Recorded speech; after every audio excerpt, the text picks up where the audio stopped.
Welcome guys, in this video, I will share with you my top 100 tips and tricks that you need to know as a PUBg mobile player, and I hope these tips will help you to become a better player in this game. Whenever you're fighting in an open field, don't remain focused on the same enemy for too long. Try to look around and pay attention to your surroundings because gunfire attracts your enemies like nothing else in this game. Here is an example: what will happen if you don't care about your surroundings while fighting in an open field. These guys are too busy fighting with their opponents and didn't even bother to spot a moving car in an open field. This is also known as tunnel vision. Tunnel vision is basically focusing on the same enemy for too long, and this is what exactly happens if you are in tunnel vision.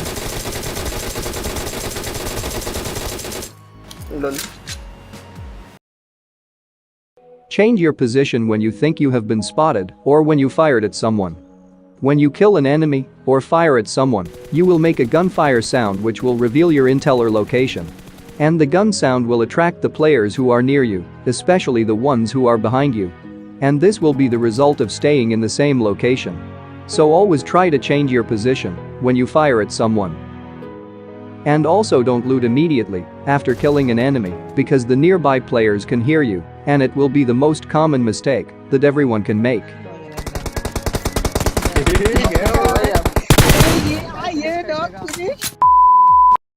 Always leave one bullet in your magazine in order to reload faster. For example, we have here M416. If we reload from 0 bullets, it would take us 1.5 seconds. But if you have 1 or more bullets in your magazine, it would take 1.3 seconds to reload. So this would save 0.2 seconds, which may save you in some situations. But if we take a look at weapons like DP29 or M249, the difference would be bigger. To fully reload, DP28 would take 5.4 seconds, and when you leave 1 or more bullets in the magazine, it would take 4.4 seconds, so it will save you about 1 second in reloading time. And this trick will definitely help you in some situations if you can remember. If you jump down from a high place, you make a sound. But if you punch while jumping down, you won't make any sound. Few examples. The enemy is punching while jumping. No sound. Jump without a punch. You can hear the sound. When you're traveling to zone in a vehicle and when you want to heal, you have to stop your vehicle and heal. This takes around 3 to 5 seconds, and sometimes more if you press the reverse button to stop the vehicle. The best thing you can do is change your seat and start using first aid kit or any heals. This is the fastest way to stop the vehicle, and this will save few seconds. Be unpredictable. Use tactics that people never seen before. Don't use the same strategy as everyone else. It may work sometimes, but it won't work always. So come up with your own strategy, and your enemies will be dead before they even understand what happened.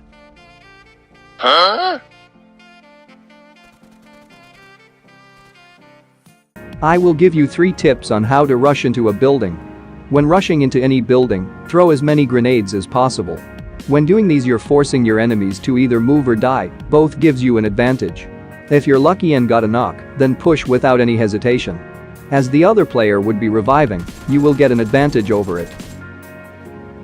If you directly rush into a house without any information, you will instantly die because campers are everywhere. Instead, see if you could find your enemies through windows and make the kill without entering into building at all.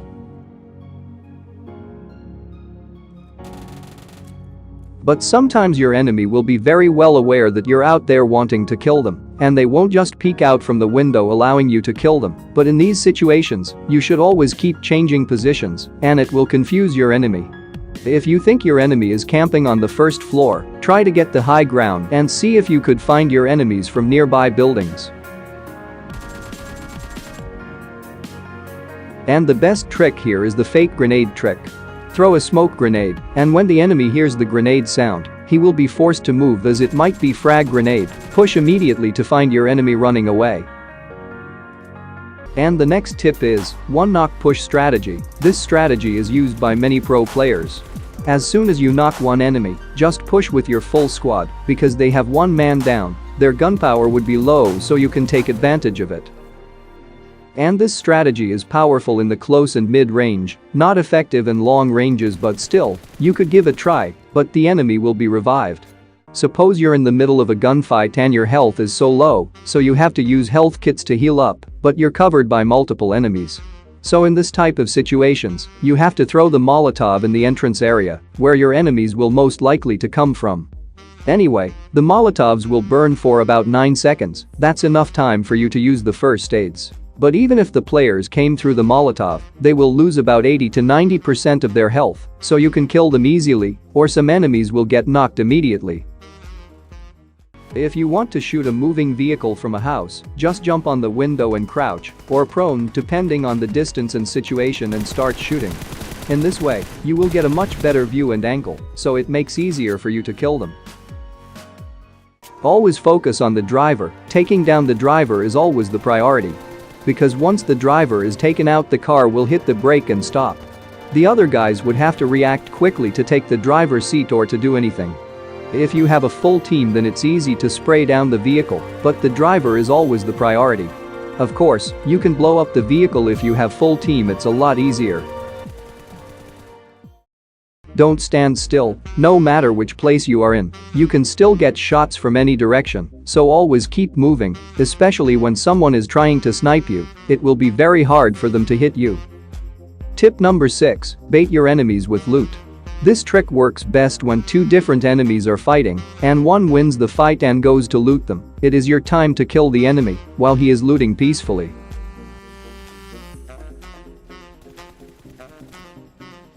%80 of the time people tends to loot immediately after killing someone, so you can take advantage of that situation. Here is a cool mind trick. Suppose your enemy is hiding behind this tree, or any obstacle, or any type of cover. You have to place your crosshair on left side of the target, because most of the players tend to peek right instead of left, because right peek is so reliable and gives you much better angles. Let me show you an example. This is how the right peek behind a cover would look like. And this is how left peek would look like. When we compare them side by side, you can clearly see that right peek has more field of view compared to left peek, so most of the players will use right peek. So aiming left side, or placing your crosshair to the left side of your target, and pre-firing will give you an advantage. Because these game characters are right-handed, if you observe carefully. Pre-aiming, or pre-firing. We talked about this in my previous videos, and I gave some examples, but now I will give you even more examples, and if you understand that, you can pretty much instantly react to your enemy's movements and pre-fire at them. Here are a few pre-firing tricks in bootcamp that might help you, and I hope it will give you an idea on how you can pre-fire with these examples. If you see your opponent running in this way, you can simply pre-fire at the next window like this. And similarly, when your opponent is running in this way, just aim for the next available window like this and pre-fire or manual fire. If you see that your opponent is running towards this way, then aim for any of these 3 windows. I would recommend second and third windows and start pre-firing to surprise them. And even when your opponent is running into the house to escape from you, you can still shoot them through the following windows. Example like this. I hope you understand this method. If you did understand, then you can do some crazy pre-fire that your opponent will never expect, and it will surprise them. If you exit or jump out from a vehicle at more than 100 km speed, you will lose almost 80 to 90% of your health, sometimes you might die. So what if you exit or jump out from a moving vehicle at around 50 km speed? You will lose around 30 to 40% of your health. The best way to exit from a vehicle without losing any health is below 30 km speed. So always check your speed when you are about to exit from your vehicle. If you exit at more than 30 km speed, then you will start losing health. Always switch to first-person mode when jumping out from the windows. This is the third-person view, your body will block most of your view. And now to the first-person mode, you can clearly see the player. When we compare it side by side, you can notice the difference by yourself. In third-person mode, the character's body will block half of the view. Whenever you're camping in corners like this, switch to FPP mode to get some extra view.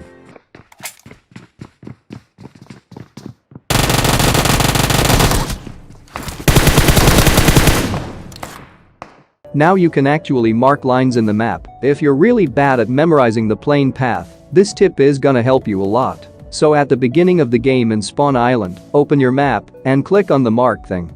Now create a line on the plane path by tapping on each end. Later when plane path disappeared, this will be very useful to determine where the players will most likely be, so you can either avoid those places or go find players. This one is a glitch, but you can use it as a trick. You can run while shooting by using this glitch. Your gun will not aim at the enemy, but the bullets will still hit them. How to use it?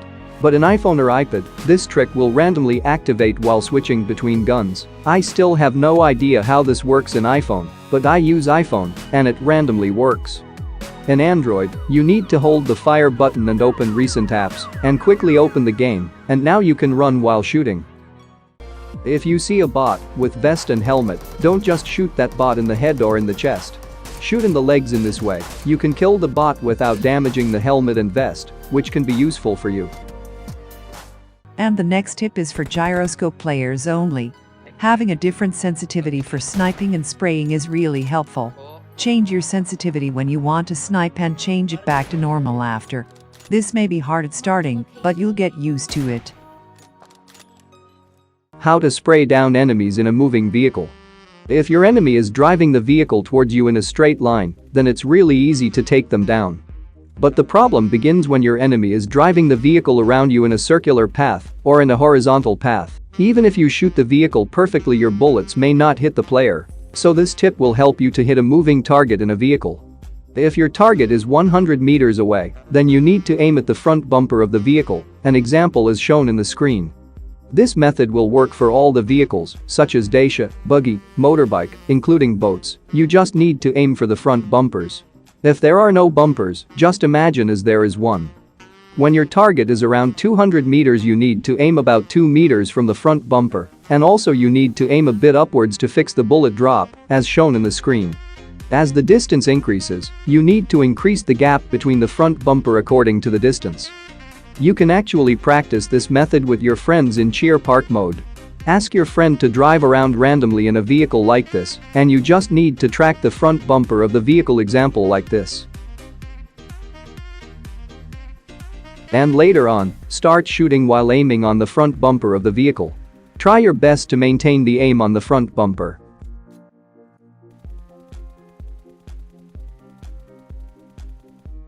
Here is the handcam part on how I track the vehicles. I use full gyroscope, so I totally depend on gyroscope for vehicle spraying, and this is how my hand movements will look like. Sometimes I might rotate my body in order to spray down the vehicle. If you're a non-gyroscope player, then it will be very difficult to track the moving vehicle. You need to drag with your thumb finger in a certain direction while also controlling recoil, which is pretty hard. Zigzag running. By running left and right while someone is shooting at you, zigzag running will help you by making harder for them to hit you. They will be confused about which side to shoot. So always do zigzag running when you getting shots. Maybe sometimes jump.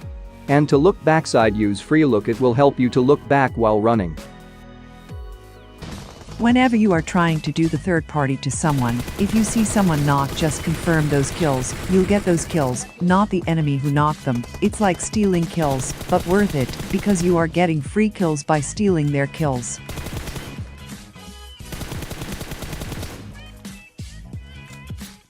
If your microphone making too much noise, then try using push to talk. To use push to talk, you need to hold on the push to talk button, and it will show you some arrows while it's working. Do you know that painkillers weigh the same amount as the first aid kit in your backpack? Do you think the first aid kit will be much heavier? But the painkiller is quite heavy in your bag. Painkiller is worst boost item in my opinion, because it takes up a lot of space in your bag and extremely long to use, and also not very efficient. I recommend carrying energy drinks because you can take 2 energy drinks and it doesn't take as much space in your bag as a painkiller and gives you a little bit more boost than a single painkiller. To see your sniper shots after shooting, you need to hold scope and fire button both at the same time and release them to release scope. By using this trick, you can see where your bullet is hitting on your enemy. Learn to use lean function. Leaning right next to a wall will help you to hide your head. Sometimes your opponents can see your head while you're crouching next to a wall. So here is a comparison between normal crouch and crouch plus lean.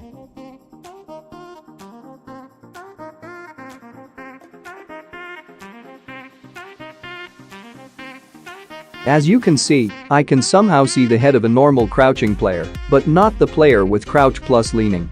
This proves that using a lean function will hide your head while crouching next to a wall. This is how your opponents view when you crouch next to a wall. Your head is clearly visible. But if you crouch plus lean, then your head won't be visible mostly. And make sure to lean in the right way. Here is a circle shift tip. It's important to play in the circle in PUBg Mobile. It is the winning formula. A lot of time it's not about killing someone. It's about getting the best place in the next circle and out-positioning your opponent, giving yourself a tactical advantage.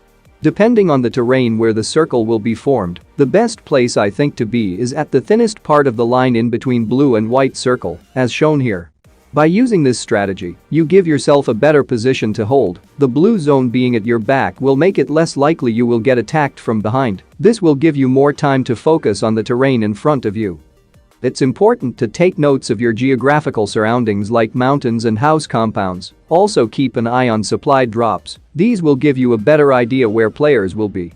Players tends to move to middle of the circle thinking they would be in the next circle, but in reality, if you stay in middle you will most likely to get shots from all the directions. So I would not recommend moving to the center of the circle. Try to stay on edges with blue zone to be more safe. If you have only 2 players in the vehicle, it's good call to be on the same side of the vehicle. In this way, if you need to get out of the vehicle, you will get out on the same side. Let's say enemies are coming towards us.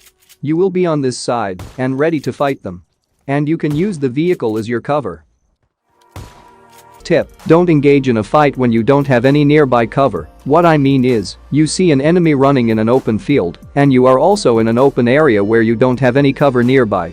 But you started shooting at the enemy anyway, later you messed up the spray. Now you are in a big trouble because your opponent is going to shoot back at you, and you don't have any cover to hide. This is why I always recommend you to check for cover before you engage in a fight with your opponent. Make sure you have a cover nearby. When you have a cover, you can hide if you mess up the spray, a tree or a rock or some other type of obstacles that can provide you with some cover. The next tip is kinda similar. It's like waiting for your opponent to come out from the cover completely so you can kill the opponent easily. Let's just say you see an enemy running. The first thing you have to do is check if the enemy has nearby covers. If the enemy does have any nearby cover, it's not worth shooting unless you have really good spraying skills. If you do shoot at the opponent anyway, then the enemy will hide behind the cover immediately. Now the enemy knows your location. So this is why I always wait for the opponent to come out from their covers completely or halfway through at least. This gives you some extra time to take down the opponent. Once again, remember to check for your enemy's nearby cover. When you see them running like this, wait until the enemy is halfway between covers and start shooting. It will be easier for you since they don't have any cover to hide. Now the last one. This tip is especially for those people who don't use jump and climb separate. You can still do jump shot near a wall example like this.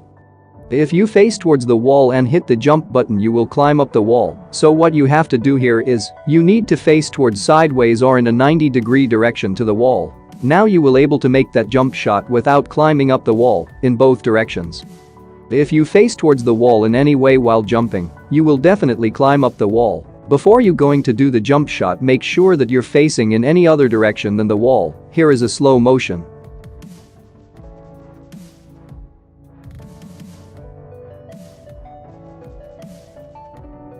The best way to stop a vehicle is by drifting either right or left. You need to use the brake and choose if you want to drift left or right move buttons to drift. You can also stop the vehicle by changing seats. How to do a perfect flank. If you successfully do a flank, then you will achieve a position advantage over an enemy. Suppose your team holding on this left building and your enemies are holding on this right building. If you rush directly, then you only have a 50-50 chance of winning and losing the fight. But if you flank, then you have a higher chance of winning the fight because of position advantage. Here is an example of how you can perform a flank. This is just an example to give you an idea on how to flank. This totally depends on situations and positions of your enemies. A flanker is not someone that is going to be predetermined before a game begins. Anyone can be a flanker, it totally depends on a fight-by-fight basis. The idea of being a flanker is simple: get in a fight, and if you have an opportunity to flank, then take the chance. As your team gets used to this more and more working together, then you will able to quickly realize when you are the player in the flanker position. Don't hesitate to push fast and kill your opponents. If you're playing with squads, then learn how to sandwich your opponents. This will increase your chances of winning the fights. For example, this is your opponents at this location, and your team fighting with them in this marked location. The best thing you can do in these situations is by sending your teammate to flank. If you manage to flank right behind your opponents, then you can have higher chances of winning the fight. This is basically flanking, but this is what I call a sandwich flank. Works best in open fields and ridges with small covers. Try not to let your opponents know you're flanking. If they do, then try to get some strong cover, example like this. From here you can put pressure on your opponents from both sides, front and back. And I'm sure you can win almost any fights if you manage to sandwich them correctly. Moving while looting is extremely helpful movement. It just saves your life if anyone shoots you with a sniper rifle. I think most players know this by now. To do this movement you need to move your joystick left and right, while looting crates is going to prevent you from getting easy headshots. You can also do the same movement while healing, but you need to add crouch to the movement. How to handle the panic situation? Well, the best way to handle the panic situation is by getting used to it. What I mean is, if you put yourself in panic situations, then you will know exactly what to do and how to handle that situation. The best way to learn how to handle panic situations is by dropping in bootcamp's main building. I would highly recommend playing solo versus squads, but it's totally up to you. And once you land in the main building, try to get some kills. Don't be afraid to fight. If you're afraid or scared to fight, then you're at a massive disadvantage. The best way to learn this game is by putting yourself in danger. And as I always say, stop worrying about your rank and KD. Rank means nothing. It's a variable for the matchmaking system to properly place you in a match where you and your enemies are at the same skill level. If you die, you die. You can always start a new match and drop at bootcamp again and again until you kill everyone in the bootcamp. If you ever fighting against sniper, try to use peek jiggle movement. Peek jiggle movement is using peek left and right continuously. This is going to prevent you from getting an easy headshot. Because while doing peek jiggle movement your head is moving continuously, which makes harder for your enemy to hit you. I will give you 3 reasons why you should carry pistols. 1. It doesn't take up space in your backpack. But you need to disable auto pickup ammo for all the pistols. 2. You can carry extra scopes like red dot and holo sight for your teammates, and it won't take up space in your backpack. 3. You can also carry laser sight, which can be used in most of the assault rifles and SMGs to increase the hip fire accuracy, and still it doesn't take up space in your backpack. And if you could find Scorpion, it can carry vertical grip and half grip, which would be best in my opinion if you constantly change between grips. Learning weapon sounds is extremely valuable. This is helpful in so many cases, determining what weapon your enemies are using and deciding whether to rush or not. And also, if you hear AWM sniper sound, it is better to stay safe instead of taking a fight against a most powerful weapon.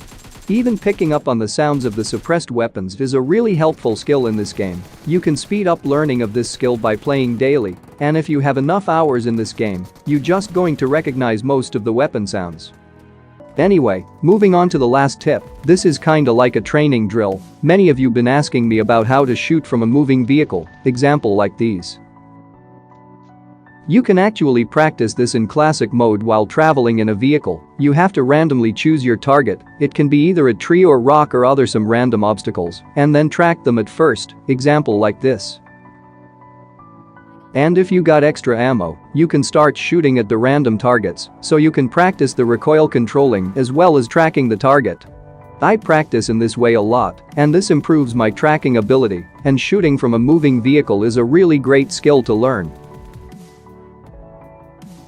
Moving on to the tip number 3, this tip is about aim assist. If you don't know how aim assist works, it simply drags your crosshair or your aim towards your enemy, example like this. Anyway, after some testing with aim assist, I found that aim assist will work at its full capacity only when your enemy is standing like this. As you can see, the aim drags itself towards the enemy. But when the enemy is crouching, the aim assist doesn't work at its full capacity. It doesn't drag the aim towards the enemy like it used to do before when the enemy is standing. So it doesn't mean the aim assist won't work when the enemy is crouching. It does work, but not as effective as it would be when the enemy is standing. Here is the side-by-side comparison. When the enemy is standing, the aim assist activates immediately and instantly, but when the enemy is crouching, the aim assist will take some time to activate. And when the enemy is proning, the aim assist may not work at all. So what I mean is that the aim assist will work at its full capacity when the enemy is standing, and when the enemy is crouching, the aim assist will not work at its full capacity. It takes time to activate itself, and when the enemy is snaking, the aim assist may not work at all. So this shows us that crouching and spraying is a lot safer than standing and spraying, and also crouching will reduce recoil. And when you go prone, aim assist doesn't work on you, so it's really hard to spray at someone when they are snaking, especially in long-range fights. Plus it also reduces almost half of the recoil. Tip number 5. Dead teammates are really useful. They can guide you to get chicken dinner. Especially in panic situations where your ability to spot the enemies is so low, in these situations they can be really helpful if they know how to give a perfect call-out. Dead teammates can't go into a panic situation because they are already dead, so they can spot the player and think normally. Here is an example where I didn't spot the enemy, but my teammates did spot the enemy. In this type of situation, listen to your teammates' callouts and take the action really quickly. Enemies ahead! Okay. Excellent work! Tip number 4. Try to avoid moving in the open field areas. Whenever you are rotating or traveling on foot, you need to make sure that you are rotating in the correct pathway. While moving in the open fields, you try to maintain a position close to cover, whether it is a tree or a rock or any type of obstacle, which can provide you with a cover. It's important to maintain a cover when you're getting shots at you. You can quickly get into nearby obstacles which can provide you with a cover and start shooting back. This will give you the ability to put the pressure on your opponents. If your teammate got knocked in an open area without any cover and the enemy is trying to finish, you can protect your teammate by standing behind your teammate like this and jiggle left and right to provide a temporary cover and take some shots to save from opponents until you reach a cover. Here is an example. If the knocked player is an important player in your team, then you have to risk your life to save. Anyway, use this trick only while fighting in long range and maybe in mid-range, mostly against snipers. I have seen a lot of players placing their free look or eyeball thing in the middle of the crosshair. And yes, of course, it does help you to aim better, but still, you need a lot of practice. So give it a try, place your free look in the middle of the screen and check if it helps you to aim better, and if it does, let me know in comments. Many of you asked me how to predict next zone. Let me tell you one thing, you can't just predict zone, it's totally random. But there is a trick to be always inside of next zone, or at least close to next zone or next circle. Let's just imagine this red circle is the first zone. And Pachinki is in the middle of the circle. And these are the possible outcomes of the next circle. There might be more, but that's all I can think of. But Pachinki will always be in the next circle because the middle part or center part of the circle will always be in next zone.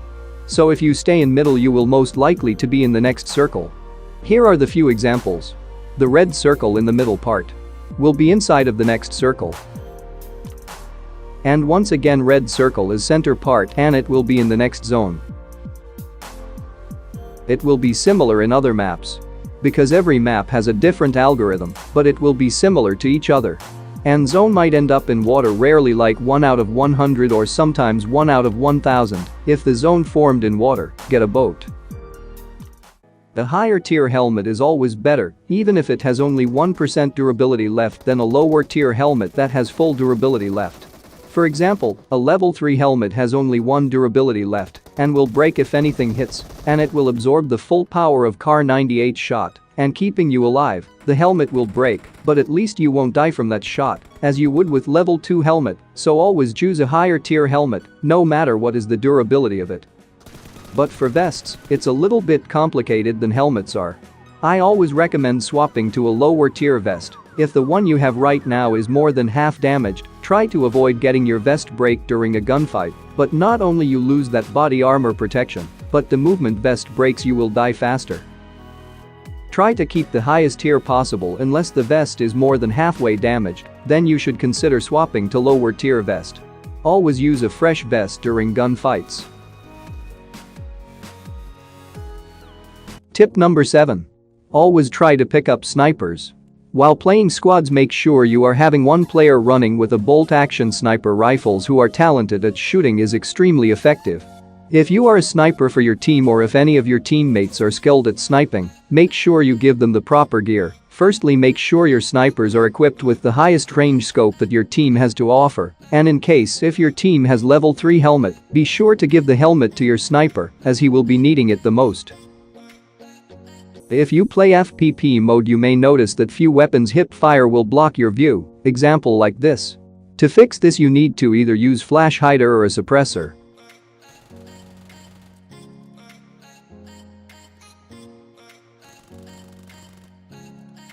Using a compensator will not fix this. This game is all about strategy from the very moment the plane starts flying.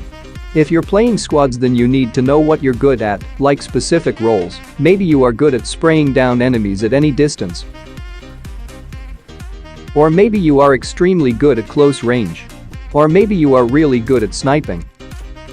Maybe you are a good driver. Or maybe you're the guy who knows the whole map, each and every location, and how to rotate each circle.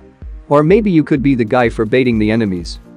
Or maybe you can be the guy who uses smokes and grenades really well. Or have a great mind for how to flank your enemy. Or maybe you are the most important role, the one who revives the teammate and supplies them with meds and ammo. No matter what is your role, you have to identify with your squad. The 4 basic roles that every team should have. The first important role is IGL. IGL stands for in-game leader. And that is exactly what this player is. Your IGL should be the most experienced player and who is capable of giving the best call out in any situations, and your IGL should be the player where you put your faith to have major choices decide. These choices will include things like rotations, where to land, when to fight, and when to crash a compound. The second important role is supporter. Supporter player role is to give support to the whole team, things like reviving teammates, distributing meds and ammo to the team, or watching for potential threats while your team is fighting. A support player will frequently give out personal stats in order to protect the team, such as becoming a bait for opponents, allowing the rest of the squad to put out the offensive damage. And the next role is entry fragger. Your entry fragger is going to be the player you have in the lead while pushing, or someone who is really good in close range. This player in most of the cases put themselves on the line to get knocked, so your team will follow up with a quick trade. In most team fights this is pretty simple, just shoot the guy shooting your teammate, but in buildings, however, is where it may take a while to learn. If you're entry fragging and you know there are opponents inside, it is important to understand that your job is to push through a door and clear out enough space for your teammate to come behind you. Try to give any information you can as quickly possible. As lastly, you need to understand this pushes are in your control and your teammates will depend on you. If you hesitate or step back and block doorways or don't give any information, you're setting your team to fail. The last role is the sniper. Having a sniper who is talented at shooting is extremely effective in order to make sure you are utilizing this player to the best. It's important to give them the proper gear such as level 3 helmet, as snipers are the one who will be the most trading headshots. And try to give them the highest range scope that your team has to offer.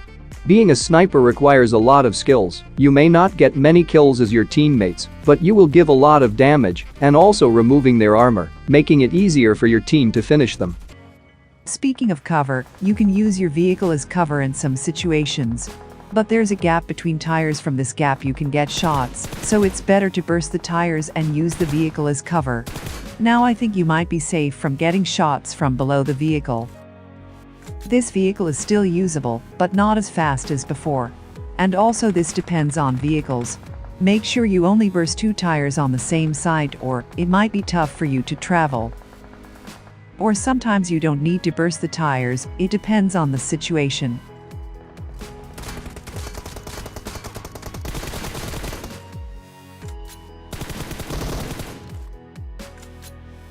Do yourself a favor by having the same weapons in the same slot every time. Let's say you're carrying M4 and a sniper, and you have M4 in slot 1 and sniper in slot 2. In that way, whenever you want to snipe someone, you will know sniper is in slot 2, and also it gives you muscle memory to understand easier. Try to take advantage of TPP. For example, here I used my peek to get some extra view to spot this player on the top of the house, while not exposing my body.